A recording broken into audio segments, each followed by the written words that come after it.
작가님을 박수로 맞이해 주십시오.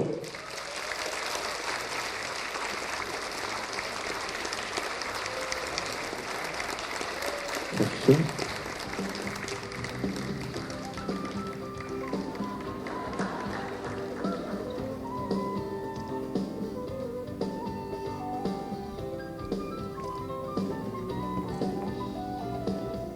예, 구로 구민, 우리 대한민국 국민 여러분 반갑습니다. 오늘 이 구로 독서 선포 대회, 독서라는 게 이제 선포한다고 바로 되는 건 아니지만, 그러나 매우 중요한 문화의 큰 족적이 시작될 거라고 저는 생각을 합니다.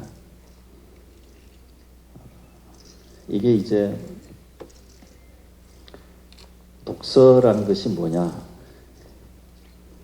책을 읽는 건데요. 책을 읽는다는 것은 그 책 안에 있는 정보나 지식을 다만 습득하는 것이 아니고, 그런 것은 무슨 인터넷이라든지 이런 걸로도, 또 전화기라든지 이런 걸로도 얼마든지 가능하죠. 근데 책을 읽는 것은 그런 지식과 정보를 습득하는 게 아니고, 책을 읽으면서 힘을 얻는 거예요. 이 힘이 굉장히 큰 힘입니다. 이 세상에 무엇보다도 큰 힘이거든요.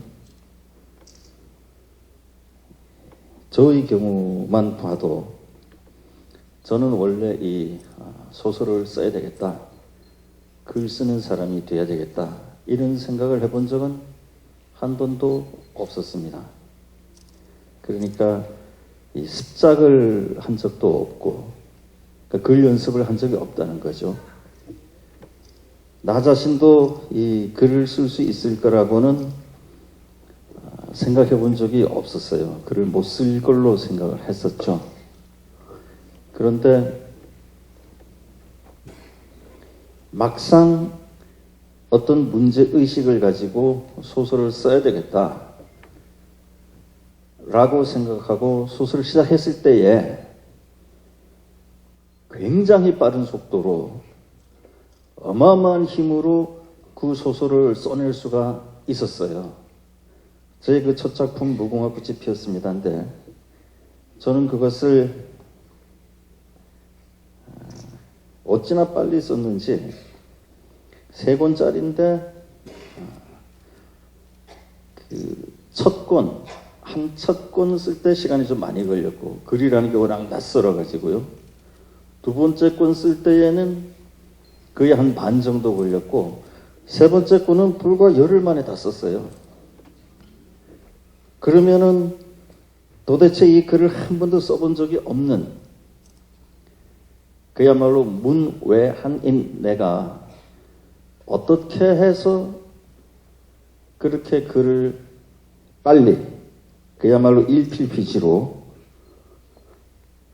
600만 부 이상이 팔릴 수 있는 책을 쓸 수 있었느냐 하면은, 그 이유는 단 하나, 제가 책을 굉장히 많이 읽었기 때문입니다. 저는 이 대학에 들어갔을 때에 다들 그 미팅이다, MT다 막 돌아치면서 놀 때에 이제 비로소 내 영혼이, 내 의식이 자유를 찾았구나. 이제는 내가 해보고 싶은 것을 마음껏 하자. 그래서 내게 가장 궁금했던 게 그 당시 뭐였냐 하면은, 가장 하고 싶었던 게 뭐였냐 하면은, 인생이란 무엇이냐? 사람은 어디에서 와서 어디로 가느냐? 무엇이 올바른 거고 무엇을 해야 할 것이냐, 이런 게 굉장히 궁금했어요. 그것은 누구도 가르쳐주지 못하는 겁니다. 이 세상의 가장 똑똑한 사람들이 인류의 온 역사를 통해서 매진해온 작업이 바로 그거기 때문에 그것은 한두 사람이 일러주고 가르쳐주고 할 수 있는 게 아니에요. 어떤 위대한 스승도 못 가르쳐주죠. 그것은 스스로가 느끼고 깨우쳐야 되는 거거든요. 그걸 할 수 있는 유일한 길이 독서였기 때문에 나는 이 세상에 인간이 쓴 책이란 책은 한 권도 남기지 말고 다 읽어보자. 그래서 미친 듯이 독서에 뛰어들었었습니다. 아침에 도서관 문을 열면은 제일 착으로 들어가가지고 도서관 문 닫을 때에 나오기를 2년간을 했죠. 인간이 쓴 책이란 책은 뭐든지 다 읽어보겠다. 그래서 전공 불문하고 문과, 이과, 영역 불문하고 모든 책을 그야말로 다 읽어댔습니다. 법학, 행정학, 사회학, 이런 사회과학, 그다음에 문학, 철학, 역사학, 그런 것, 인문학, 심지어는 생물학, 물리학, 분자화학, 무슨 천문학, 심지어 방중술, 종교. 하여튼 이 세상 사람의 지혜가 담긴 책이란 책은 모조리 읽어대기를 2년간을 했더니 머리가 문리가 트였어요. 무엇을 봐도 이 세상의 일이라는 것은 전공이 다 다른 것 같지만 뿌리는 같거든요. 다 사람에게서 나오고 세상에서 나오는 거기 때문에 그게 무슨 뭐 미술이든 음악이든 종교든 문학이든 뭐 사진이든 방중술이든 전부 그 뿌리는 같은 거예요. 겉만 조금씩 다른 거죠. 그래서 이 세상의 모든 것은 다 뿌리가 연결되어 있어요. 본질적으로 하나라는 얘기죠.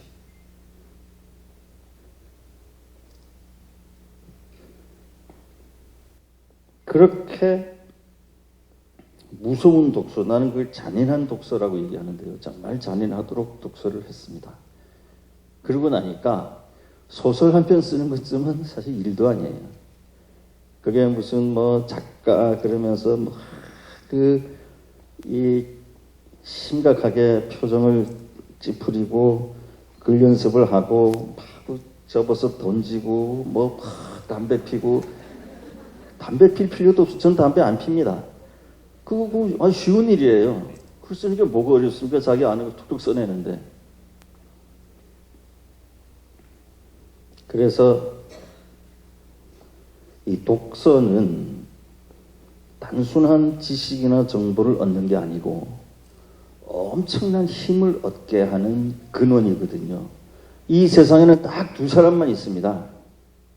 책을 읽는 사람과 읽지 않는 사람. 그 차이만 있어요. 그래서 오늘 이 독서와 힘 중에도 이 내면의 힘, 이것에 대해서 얘기를 좀 해보고자 합니다.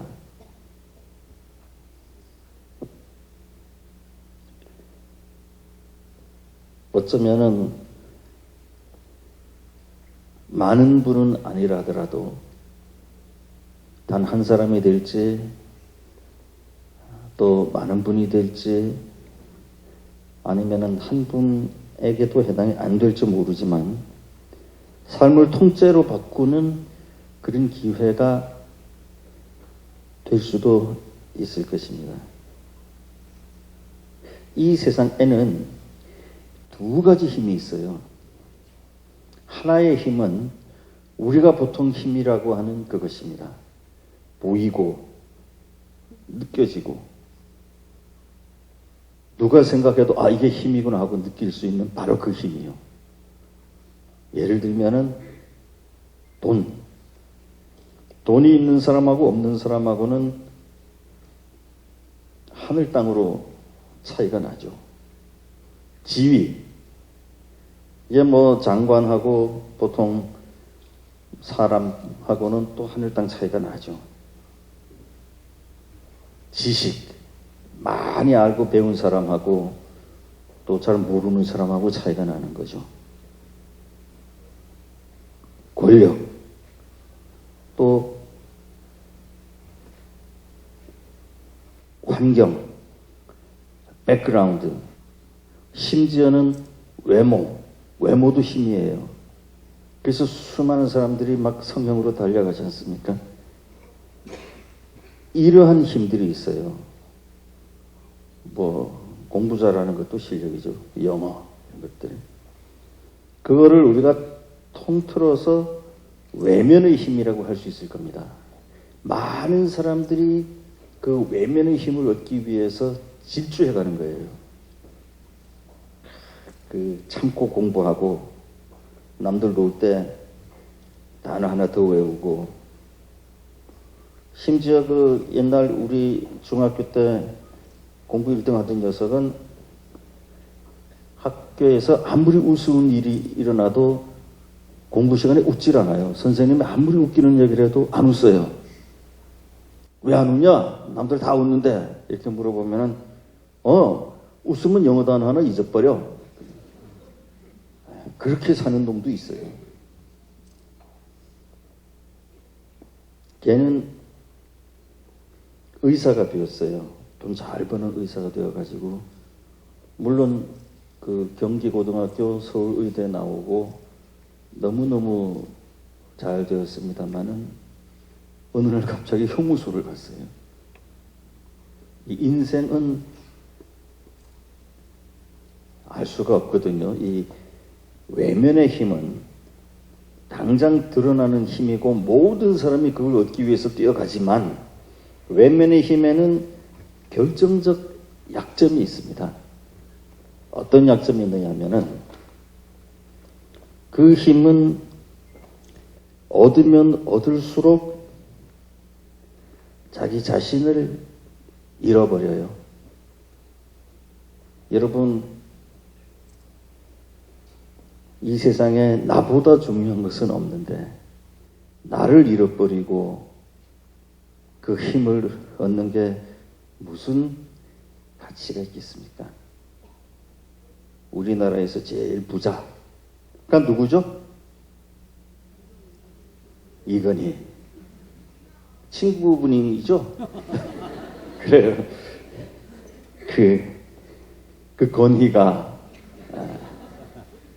우리나라 제일 부자인데 모두가 이건희를 부러워하잖아요. 그러나 내면의 힘이 꽉 찬 사람에게는 그저 하찮은 가엾은 한 영혼에 불과해요. 아무것도 아니죠. 여러분, 전에 언제 TV를 보다 보니까 이건희가 TV에 나와가지고 뉴스에 자기 형하고 재산 싸움을 하다가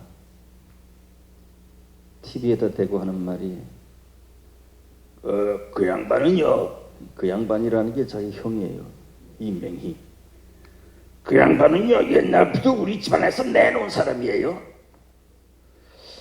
야, 이게 참 우리나라 제일 부자가 우리가 학교에서 배웠던 바에 의하면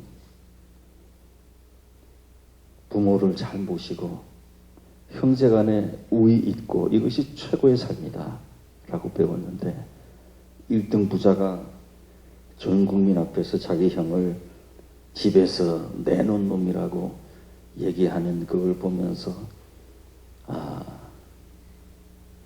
이 사람은 돈에 영혼이 팔려버린 사람이구나. 비슷한 예가 또 있어요. 한화그룹의 김승연 회장.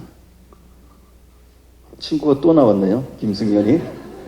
그 승연이 역시 우리 친구는 보니까 예전에 그 자기 동생하고 유산 싸움을 하면서 법정에서 유산 싸움을 하는데 그 아버지가 남긴 재산을 누가 더 많이 갖느냐 싸움을 하면서 자기 어머니를 법정의 증인으로 신청을 하는 거예요.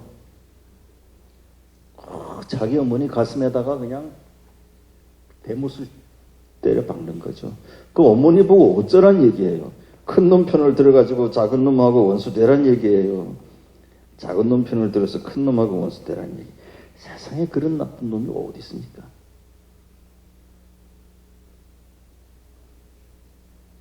딱히 관을 가진 사람이 보면은 비참한 사람들이거든요. 근데 그런 게 없으면은 이건희, 김승연 다 의리의리하고 와 이건희가 이번에 13억짜리 차를 샀대. 어휴 나도 그거 한번 타봤으면. 그런 비참한 인간이 되는 거죠. 이 외면의 힘에 반대되는 우리가 오늘 구하고자 하는 이 내면의 힘, 이건 조금 달라요. 외면의 힘하고는 표가 잘 안 납니다. 겉으로는. 그러나 내면의 힘을 가진 사람은 외면이 강한 사람 한둘이 아니라 100명, 1000명, 10,000명이 와도 끄떡도 하지 않은 든든한 힘이 있어요. 이 내면의 힘이야말로 진짜 힘입니다. 여러분, 디오게네스라는 사람이 있습니다. 그 라파엘로가 그린 아테네 학당이라는 조각이 아닌 그림이군요. 그림에 보면은 플라톤은 탁 하늘을 가리키고 아리스토텔레스는 땅을 가리키면서 둘이 계단을 탁 내려오잖아요. 그 옆에 많은 학자들이 같이 내려오지 않습니까? 학문은 위대하고 인간은 심원하기만 하다. 너무 멋있잖아요. 그 수십 명의 학자들이 저마다 다 유명한 학자들이 나오는데 그 그림을 잘 보세요. 계단에서 그냥 낮부터 취해가지고 이렇게 개처럼 뒹굴고 있는 놈이 하나 있어요. 그게 디오게네스입니다. 이 디오게네스, 이 사람은 늘 항아리 속에서 살았어요. 항아리가 집이에요. 항아리에서 기어 나와가지고 하루 종일 다니다가 또 항아리로 기어 들어가면 하루가 끝나는 거예요. 죽으면 그 항아리째 갖다 버리면 되는 거예요. 항아리가 집이자 무덤이에요. 뭐 입고 뭐 씻고 이러면 신경도 안 쓰는 사람. 그럼 이 디오게네스는 형편없는 외면과 몰골을 가졌는데 내면도 그러하냐? 내면은 그렇지 않습니다. 강해요. 이 디오게네스하고 알렉산더의 일화를 우리 알지 않습니까?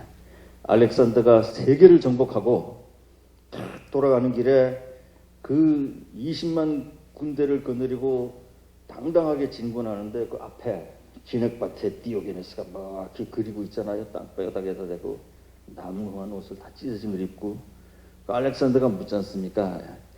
봐라, 저 뭐하는 늙은이냐? 저 디오게네스라는 늙은인데 뭘 하는지는 모르겠습니다. 맨날 저 모양이에요.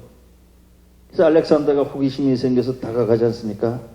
말을 타고 또박또박 다가가가지고 디오게네스한테 디오게네스여 말하라. 나는 세계의 정복자 알렉산더다. 내 그대를 위해서 무엇을 해줄까? 이렇게 물었을 때 디오게네스가 이거 하다가 한번 휙 쳐다보고는 대왕이시여 해를 가리지 말고 비키시오. 여기에 엄청난 진리가 있습니다. 세계 최고의 외면의 힘을 가진 알렉산더가 그 앞에 서서 내가 너를 위해서 뭘 해줄까 하고 물었을 때에 아무것도 가진 게 없는 디오게네스가 오히려 해를 가리지 말고 비키시. 그 당당함. 디오게네스에게는 알렉산더 아니라 알렉산더가 100명, 1000명 있어도 아무것도 아닌 거예요. 알렉산더의 세계관. 정복하고 빼앗고 다스리고 뽐내고 이런 것들이 디오게네스의 세계에서는 그야말로 하찮은 겁니다. 여러분,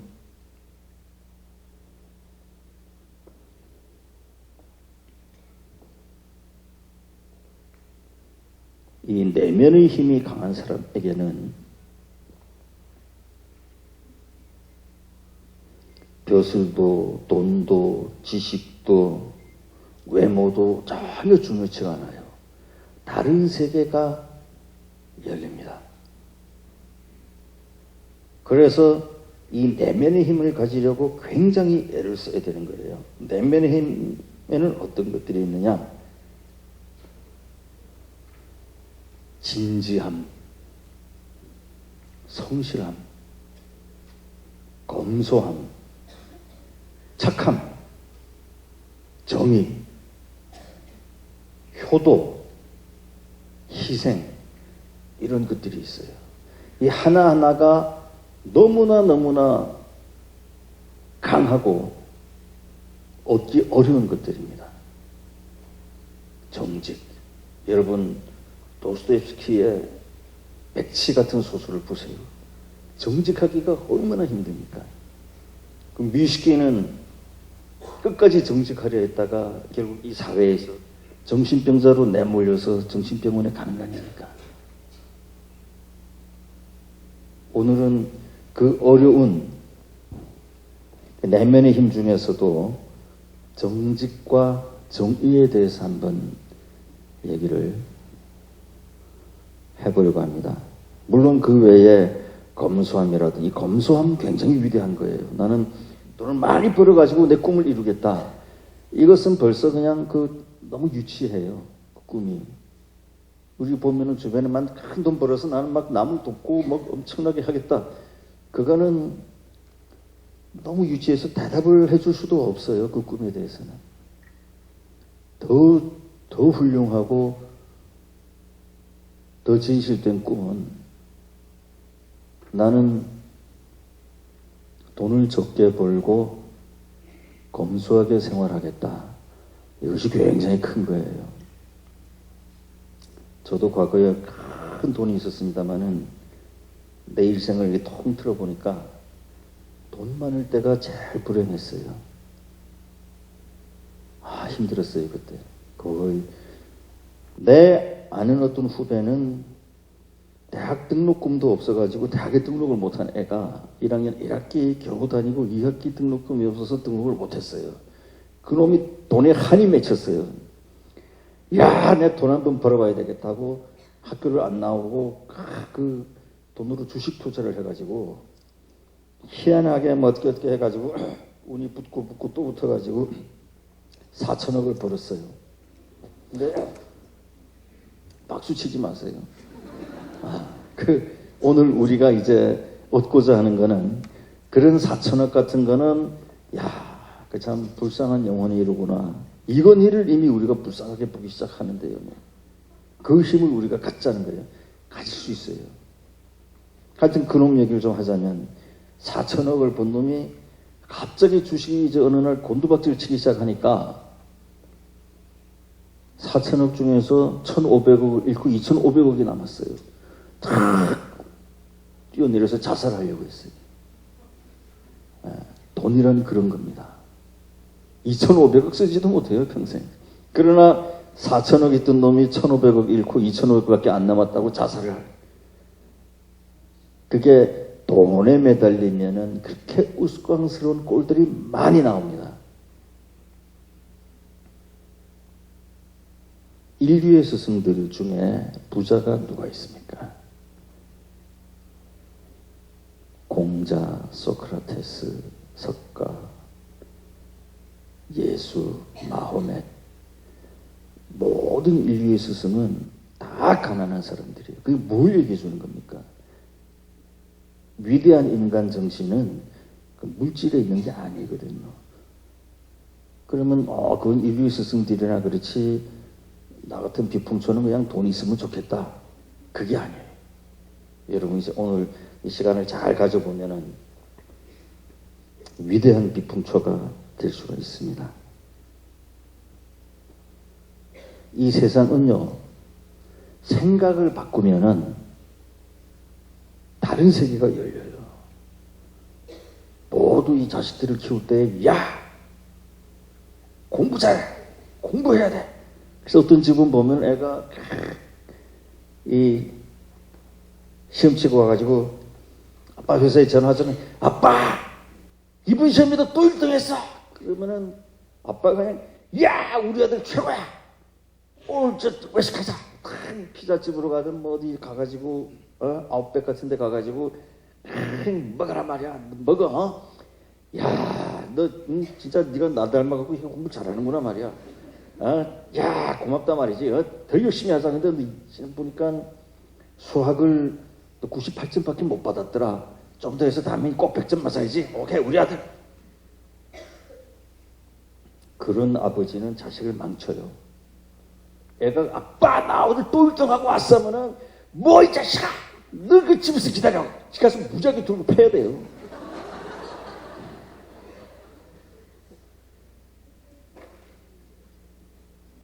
너 임마 또 1등하고 오면 너 집에서 내쫓을 거야. 그런 아빠가 돼야 됩니다. 이 세상의 차이가 어마어마한 거예요. 이게 공부를 잘하면은요, 그게 검사, 판사, 변호사가 되든 교수가 되든 의사가 되든 박사가 되든 뭐가 되든 이 사회의 리더가 되거든요. 사회의 리더가 되는 거는 결국은 못 살고 힘들고 어려운 사람들에게 영향을 미치게 돼요. 근데 못 살고 힘들고 어려운 사람의 세계를 전혀 모르는 놈들이 어떻게 그들을 위해서 봉사를 할 수 있어요? 결국 그 뜯어먹는 것밖에 안 되거든요. 그래서 애가 1등만 하고 오면 큰일 막 때려서 내보내가지고 꼴찌를 시켜야 됩니다. 그게 좋은 아빠예요. 그거를 막 또 1등해서 막 외식하자. 그거는 굉장히 나쁩니다. 왜 나쁘냐면은 소집단끼리는 1등을 해요. 50명이 내도 1등 못해요. 그 이놈은 1등하면 야 잘했다 하면 1등은 좋은 거구나 이런 생각 같습니다. 그런데 500명 집단에 가서 1등을 못하면은요 열등감을 가져요. 1등은 좋은 거다 한 게 머리에 꽉 박혀 있는데 5,000명 집단에 가서는 뭐 3등, 5등, 10등 아니라 뭐 100 몇십 등, 200등, 500등 하게 되면은 애가 완전히 인생이 어려서부터 그냥 끝나버려요. 인생이라는 거는 이렇게 기가 확 죽으면은 안 돼요. 그 부모가 그렇게 만드는 거예요. 그래서 더 넓은 세계, 1등하고 온 애한테는 꼴등하고 와! 그래서 더 넓은 세계를 보여주고 가르쳐주는 것이 애를 보호하는 거예요. 어떤 집 보면은 공부만 잘하면은 뭐 생활습관 개판이라도 좋고 뭐 인사 안 해도 좋고 그러다가 공부에 실패하면은요. 인생이 다 망가져요. 그거는 애 잘못이 아니라 부모 잘못이에요. 그래서 1등하고 오면은 막 때려줘야 돼요. 넓은 세계를 가르쳐야죠. 저는 아들이 둘 있어요. 한 놈은 자기 엄마 닮아서 공부를 무지하게 잘해요.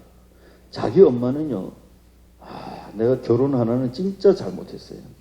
내 그런 여자인 줄 몰랐는데, 나름 온순하고 착하고 잘 따르고 그래가지고 괜찮은 여자인 줄 알았는데 결혼하고 나서 자기만 쓰는 책상이 있어요. 그 책상 서랍을 이제 이렇게 보게 되잖아요. 그 여자가 학교 가고 없을 때. 그때 나는 이제 백수였으니까 집에 하루 종일 있고 여자는 이제 대학에 강의를 나갔었는데 그럼 내가 그 이제 서랍을 하나씩 열어보거든요. 보니까 그 중학생 때 성적표가 탁 나왔는데 보고는 내가 큰일 났구나 내가 어떻게 이런 여자하고 결혼했단 말이냐. 야 이게 성적표라는 게 말이죠. 무슨 2자나 3자나 뭐 5자 이런 게 하나쯤은 있어야 되잖아요. 내가 출석본 줄 알았어요 그게. 전부 우리 때는 그 한 학년에 한 1100명 이렇게 됐거든요. 1131분의 1, 1129분의 1, 1100 몇 분의 1, 1. 이가 한 번도 없어요. 전체 성적표에. 그 순간 뭘 어찌래가지고 빨리 그 타이레놀 하나 꺼내 먹고, 야, 어떻게 그런 여자하고 결혼할 수 있어요? 내가 참. 그래서 이 큰 놈은 자기 엄마 닮아서 공부를 잘해요. 다 뭐 천재라 그러는 둥 뭐 난리가 났었어요. 근데 나는 벌써 그 좁은 세계, 공부를 잘하는 그 좁은 세계, 다 쑥맥들이에요. 공부 잘하는 놈들요. 그냥 선생님 시켜 부모 시키니까 하는 거지. 좋아서 공부 열심히 하는 건 누가 있어요? 자기 좋아하는 걸 막 하고 막 그게 그 패션이 있고 그게 열정이 있고 그게 사람답지. 그냥 그 무슨 하얀 그 이 결핵 환자처럼 시키는 대로 공부 막 1등. 내 집사람은 지금 시를 외우는 게 없어요. 공부 1등한 여자가. 경기고 최고로 공부한 여자가 이게 탁 석양을 보면서 말이죠. 또는 이 아침 탁이 해 뜨는 그걸 보면서 까마득한 날에 하늘이 처음 열리고 어디 닭 우는 소리 들렸으랴. 모든 산맥들이 바다를 연모에 휘달릴 때도 차마 이곳을 범하든 못하였으리라. 끊임없는 광음을 부지런한 계절이 비어선지고 큰 강물이 비로소 길을 열었다. 지금 눈 내리고 매화향기 홀로 아득하니 내 여기 가난한 노래의 씨를 뿌려라. 다시 천고의 뒤에 백마 타고 오는 초인이 있어 이 광야에서 목 놓아 부르게 하리라. 시도 한 줄 이렇게 외면서 삶이 뭐냐, 나라가 뭐냐, 나는 뭐냐, 또 커피 한잔 하면서 생각을 할 줄 알아야 되는데 그 여자 공부 그렇게 2등 한 번 안 하고 1등만 한 여자가 지금 그 깡그리 못 외워요. 그 누구시죠? 그러고 있어요. 100점만 맞던 여자가. 아마 그 무렵 나는 시험에 많이 틀렸을 거예요. 그러나 나는 그 시를 외면서 그 시에 담긴 의미를 완성하면서 내 인생을 쭉 보고 미래를 이렇게 딱 보잖아요. 이 여자는 외지도 못하고 관심도 없고 그 너무 옛날에 한 공부가 도대체 무슨 의미가 있어요. 학교 들어가려고 한 것밖에 더 있어요. 자기 좀 출세하려고. 너 왜? 그건 공부가 아니에요. 그건 공부에 대한 모독입니다. 공부라는 것은 자기를 쌓는 거거든요. 어찌되었든 큰 놈은 그 여자를 닮아서 공부를 잘 해요. 그래서 내가 야 이거 보통 문제가 아니구나. 이게 뭐 첫 아들인데다가 여자가 뭐 대학 교수고 하니까 애를 공부시키려고 막 그 눈이 파래가지고 그 좁은 세계에 애를 가두는 거죠. 근데 그때 나는 글 쓰고 외국에 주로 가 있느라고 그걸 몰랐는데 돌아와서 보니까 이 큰 놈이 벌써 이 공부쟁이가 돼 있는 거예요. 공부 1등 하는 거를 좋아하고 거기서 쾌감을 느끼고 1등 하면서 내가 남들을 다 눌렀단 말이야. 이렇게 생각하는 게 얼마나 삐뚤어진 생각입니까? 그래서 내가 하나 남아있는 놈이 둘째가 있으니까 둘째한테 야 인마 넌 공부하지 마 그랬어요. 걔는 우는 거예요. 아빠 형만 공부하라 그러고 나도 공부하고 싶어요. 그래. 넌 인마 공부는 넌 머리가 안 되는 놈이야. 아빠 내가 왜 머리가 안 돼요? 글쎄 넌 안 돼 인마 넌 공부하면 안 돼. 공부하지 마. 그놈은 공부하려고 그러면 내가 그냥 쫓아다니면서 야 나가서 놀자 축구하자 뭐하자 그래서 공부를 안 시켰어요. 처음엔 그놈이 그렇게 반항하더니 나중에는 공부를 안 하고 노는 게 얼마나 좋은 걸 알아가지고 공부를 안 해요 이놈이. 그때 내가 그놈한테 그랬죠. 야 너는 진짜 힘든 공부 안 하는 대신에 요거 하나만은 해라. 뭐요 아빠? 저 뭐든지 할래요. 그래. 그래 임마. 너는 앞으로 네가 만나는 모든 사람에게 90도로 고개를 숙여서 절을 해라. 이놈 자식이 그 다음에 목욕탕에 가면은 때미는데 가서 아저씨 안녕하세요 90도로 하고 나오면서 구두 닦는 놈한테 아저씨 다음에 또 뵐게요 하고 오고 길 가는 할머니한테도 하고 애한테도 하고 모든 심지어는 길 가는 강아지한테도 90도로 고개를 숙이려고 그러길래 내가 사람한테만 해라 임마 됐다 그래서 세월이 좀 지나고 나니까요 큰 놈 때문에 머리 아파 죽겠어요. 얼마나 골치가 아픈지. 이놈은 자식이 자존심도 세지 뭐하지 누가 하든 자기보다 조금 잘난 놈이 나타났다 하면은 막 불편해서 못 견디는 거예요. 자존심 상해하고 막 억울해하고 자기가 더 여러 사람 모인 데서 자기가 더 훌륭하고 멋진 사람인가를 보여줄 수 있었는데 그걸 못 보여줘가지고 막 기분 나빠갖고 며칠 동안 아파하고 집에 방에서 안 나오고 이놈 때문에 지금 죽을 지경이에요. 그 둘째 그 공부 못하는 놈. 그 놈은 진짜 친구가 한 몇천 명은 돼요. 누구하고도 너무너무 잘 어울려요. 큰 놈이 언제 한번 나하고 산책을 하면서 하는 말이 내가 야 우리 작은 놈 이름이 인후인데 야 인후 그놈 대단하지 않냐? 세상에 어떻게 이렇게 세상 모든 사람하고 다 그렇게 잘 통할 수 있냐? 인후 미워하는 사람 난 평생 못 봤다. 또 인후가 어울리지 못하는 사람도 못 봤다. 나쁜 놈이든 좋은 놈이든 뭐 가진 놈이든 뭐 전부 어떻게 그렇게 다 잘 어울리냐? 그러니까 큰 놈이 하는 말이 그러게 말이에요. 아무리 큰 놈도 아무리 센 놈도 처음에는 인후가 똘마니처럼 살살거리다가 좀 있다 보면 어느새 그놈들이 다 인후 똘마니가 돼 있어요. 그놈 대단해요.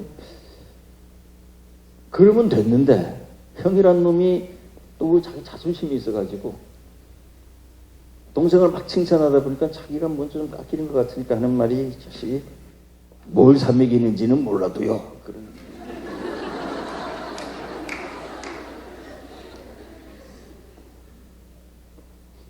작은 놈 같으면은 그놈 성이 너무 좋아요. 너무 귀여워요. 착해요. 그리고 많은데 뭘 삼매기는지는 몰라도요. 한마디를 달아야 속이 시원하게 그 배운 놈이에요. 삶에는 여러 길이 있습니다. 굉장히 길이 많아요. 근데 좁게 보면은 돈 가지고 돈 없으면 죽는다. 공부 무슨 1등 해야 된다. 이런 좁은 세계관 속에 자기를 가두면은 결국은 삶의 실패자가 됩니다. 여러분 돈은 많지만 영혼이 넉넉지 못해가지고 형무소가 있는 재벌이 얼마나 많습니까? 성경의 그 형제들이 그렇죠. 성경의 형제들이 모든 사람의 부러움을 받는 부자들 아니에요. 그러나 그렇게 돈이 많아. 아까 그 4천억 갖고 있다가 1,500억 1차 자살하려고 뛰어내린 놈처럼 이미 돈 외의 다른 것을 볼 수 있는 힘이 없는 거예요. 돈에 노예가 돼. 영혼이 병들어 있는 거죠. 아까 내가 돈을 벌어서 뭘 이룰 것이다. 이것은 너무나 비참하고 불쌍한 꿈이라 그랬죠.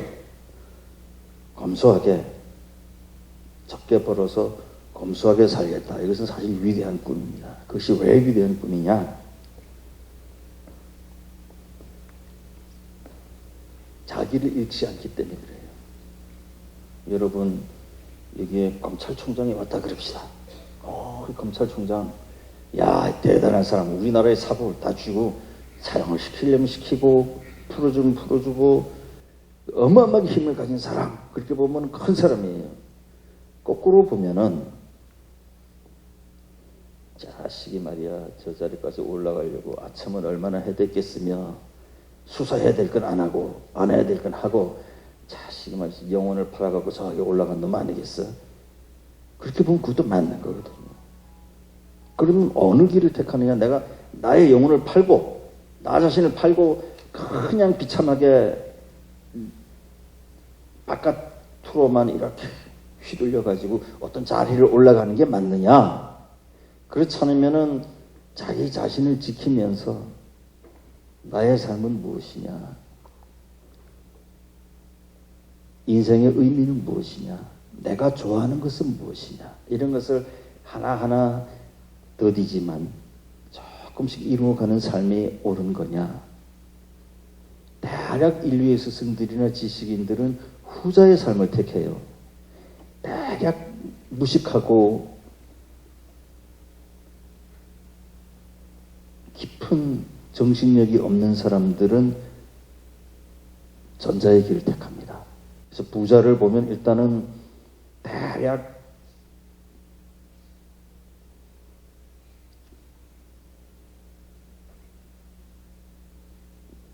깊은 정신의 소유자가 아니다.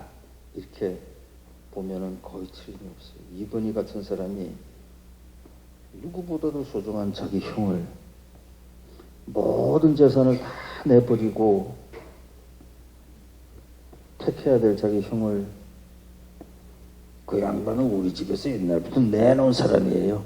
하는 데에서 오는 그 영혼의 빈곤을 꿰뚫어 봐야 됩니다. 내면의 힘 중에서 정직, 너무나 간단하지만 정직하지 못해가지고 힘을 잃는 사람들이 대부분이죠. 전부라고 봐야죠. 그래서